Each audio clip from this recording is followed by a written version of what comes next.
दोस्तों, अब तक तो जानकार कह रहे थे, राजनीतिक विश्लेषक कह रहे थे, कुछ पत्रकार कह रहे थे और विपक्षी नेता कह रहे थे कि मोदी जी के बाद समझ में आ गई कि वो चुनाव हार रहे हैं।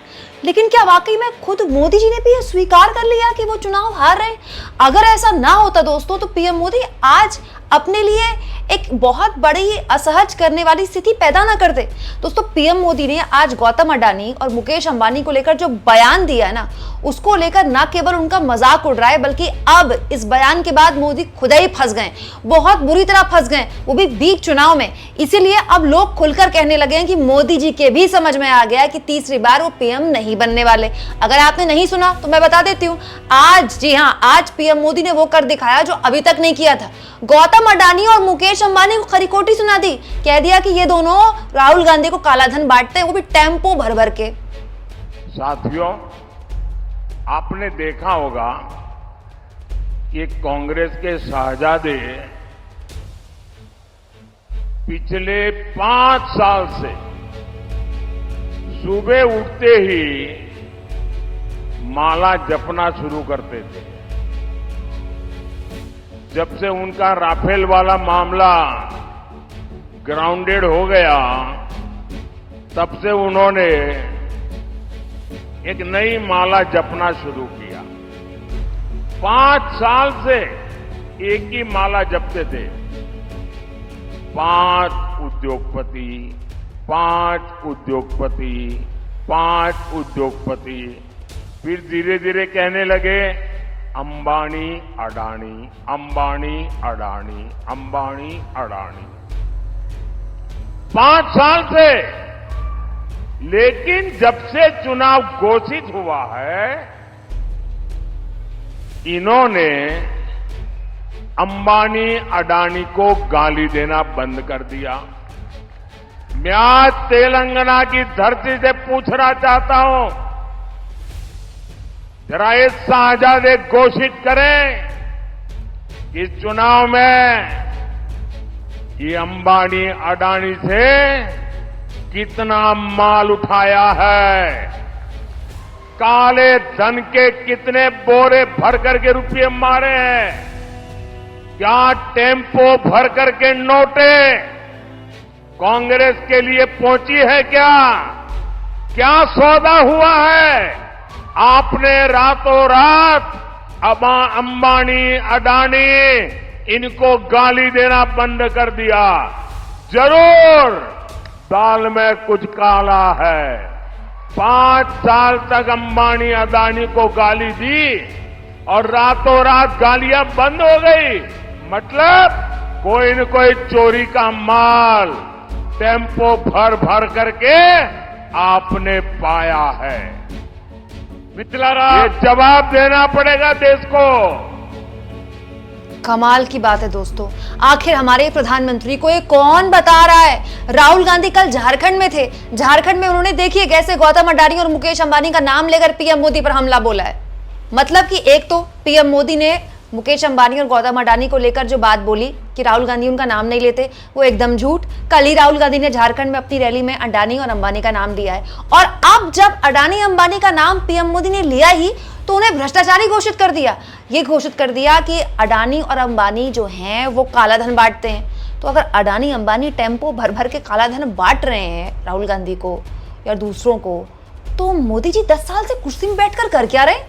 लोग यही सवाल पूछ रहे हैं कि 10 साल से सरकार पे बैठे मोदी जी खुद ही बता दे कि अडानी अंबानी इतने बड़े भ्रष्टाचारी हैं, तो अब तक वो खुले कैसे घूम रहे हैं? जो कालाधन बांट रहे हैं नेताओं को, तो जेल में होने चाहिए। और अब जब चुनाव फंसा बीच में, तो लोग ये कहने लगे हैं कि मतलब ऐसी हालत हो गई कि अडानी और अंबानी से हाथ खींच लिए मोदी जी ने।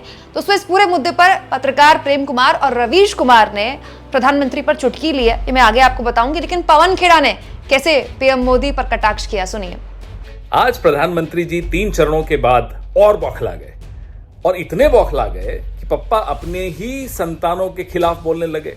बोलते हैं राहुल जी गौतम अडानी जी का और मुकेश अंबानी जी का नाम नहीं लेते चुनाव प्रचार में। मैं आपको याद दिला दूं प्रधानमंत्री जी, 3 अप्रैल से अब तक राहुल गांधी जी 103 बार गौतम अडानी जी का नाम ले चुके हैं और 30 बार मुकेश अंबानी का नाम ले चुके हैं। प्रधानमंत्री जी, आपने इन लोगों से और तमाम अपने औद्योगिक घरानों के दोस्तों से 8,200 करोड़ चंदा लिया इलेक्टोरल बॉन्ड्स के माध्यम से। गैर कानूनी था वो, अब तो असंवैधानिक करार कर दिया गया, सुप्रीम कोर्ट द्वारा कर दिया गया। पैसा लेते वक्त तो आपको कुछ नहीं फर्क पड़ा, अब जब जरा सा चुनाव हारने की स्थिति में आए तो इन्हीं के खिलाफ हो गए। अरे आप कमाल करते हैं प्रधानमंत्री जी, अदानी अंबानी के आप नहीं हुए तो हमारे आप तो कैसे होंगे आप? इस देश के और किसी व्यक्ति को तो कोई उम्मीद ही आपसे नहीं रखनी चाहिए। जब आप उनके नहीं हुए तो और किसी के तो नहीं हो सकते। प्रधानमंत्री जी, ये जो आपने इलेक्टोरल बॉन्ड्स का घपला किया था, इसकी पूरी जांच होगी, आप निश्चिंत रहिए।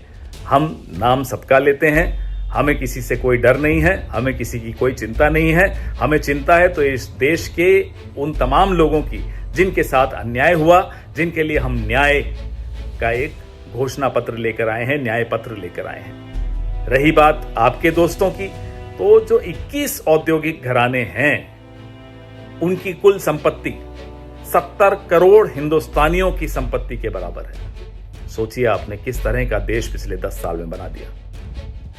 दोस्तों, ये बात तो मजाक की थी, लेकिन प्रधानमंत्री मोदी ने जो बात बोली है गहरा संकेत देती है कि क्या वाकई में मोदी जी की बात समझ में आ गई है। उनको रिपोर्ट मिल गई है कि तीसरी बार सरकार उनकी बन नहीं रही है। पत्रकार प्रेम कुमार ने देखिए एग्जैक्टली यही बात बोली है। क्या अडानी अंबानी ने भी नरेंद्र मोदी से किनारा करना शुरू कर दिया है? मोदी को संभावित हार उद्योगपतियों को भी समझ में आ गई है। झल्लाए नरेंद्र मोदी, क्या इसीलिए राहुल गांधी को उद्योगपतियों के खिलाफ बोलने के लिए उकसा रहे हैं? क्या माल लेकर चुप रहने का आरोप राहुल गांधी पर लगाते हुए नरेंद्र मोदी ने आत्मघाती गोल नहीं कर लिया? क्या माल लेकर नरेंद्र मोदी अब तक अडानी की रक्षा करते थे? 147 सांसदों को सदन से बाहर करने का काम भी माल लेकर किया गया था। हिंडनबर्ग खुलासे में गौतम अडानी और उनकी कंपनी से जुड़े कथित शेल कंपनियों के खिलाफ जांच से कतराती रही मोदी सरकार ने माल लेकर ऐसा किया? क्या राफेल मामले में महंगा सौदा और अनुभवहीन अनिल अंबानी को रक्षा सौदा दिलाने का काम भी माल लेकर किया गया था? पूर्व फ्रांसीसी पीएम ने खुलासा किया था कि नरेंद्र मोदी के कहने पर ही अनिल अंबानी को रक्षा सौदे का ऑफसेट उत्पादन के काम दिए गए। क्या यह भी माल लेकर किया गया? अपने खिलाफ अनंत सवालों को नरेंद्र मोदी ने न्योता दे दिया। और इस बीच मैदान में आ गए रवीश कुमार भी। पत्रकार रवीश कुमार, जिनका चैनल एनडीटीवी गौतम अडानी ने खरीदा था, तो काफी सोशल मीडिया में सुर्खियां बटोरी थी। रवीश कुमार ने चुटकी ली है पीएम मोदी के इस बयान पर, कहते हुए प्रधानमंत्री ने अंबानी और अडानी के साथ साथ ऑटो वालों को भी बदनाम कर दिया। अब कोई भी टेम्पो देखेगा तो लगेगा इसमें सवारी नहीं, अडानी और अंबानी के नोट जा रहे हैं। जो काम हिंडनबर्ग ने नहीं किया वो काम मोदी जी ने खुद कर दिया कि भारत के 2 बड़े उद्योगपति टेम्पो में भरकर नोट भेजते हैं। इनकी मर्सिडीज कहां गई? 10 साल में जब इनकी ये हालत हो गई है तो बाकी भारत का क्या होगा? प्रधानमंत्री जी, ऑटो वाले बहुत ईमानदार होते हैं, मेहनत की कमाई खाते हैं। अंबानी और अडानी का नोट नहीं ढोते। भारत का ऑटो वाला एक सतर्क और सजग नागरिक होता है। दोस्तों, बीच चुनाव में नरेंद्र मोदी ने एक बहुत बड़ा सेल्फ गोल कर दिया है। एक तो जो दावा उन्होंने राहुल गांधी पर किया उसकी हवा निकल गई, क्योंकि राहुल गांधी ने कल ही अडानी अंबानी पर बोला है। और अब विपक्षी उनसे सवाल पूछ रहे हैं कि अब जब आपने अडानी अंबानी पर बोला ही है तो खुलकर बताइए कि अब तक उनको संरक्षण क्या आप दे रहे थे, और दे रहे थे तो आपको कितना माल पहुंचा है। मतलब ये ऐसा सेल्फ गोल है जिसको लेकर अब लोग मौज ले रहे हैं कि आखिर वो कौन शख्स है जिसने कांग्रेस पार्टी की स्क्रिप्ट या कांग्रेस पार्टी का भाषण पीएम मोदी के टेलीप्रॉम्प्टर पर चेप दिया। दोस्तों, क्या आपको लगता है कि प्रधानमंत्री ने बीच चुनाव में अडानी अंबानी पर ये बेतुका बयान देकर बुरी तरह से अपने आप को फंसा लिया है? बुरी तरह से कमेंट बॉक्स में जरूर लिखें, और जितना हो सके दोस्तों चैनल को शेयर करें, सब्सक्राइब करें, और थैंक्स फॉर ज्वाइन के ऑप्शन से अगर आप चाहें तो कुछ आर्थिक मदद भी चैनल की कर सकते हैं।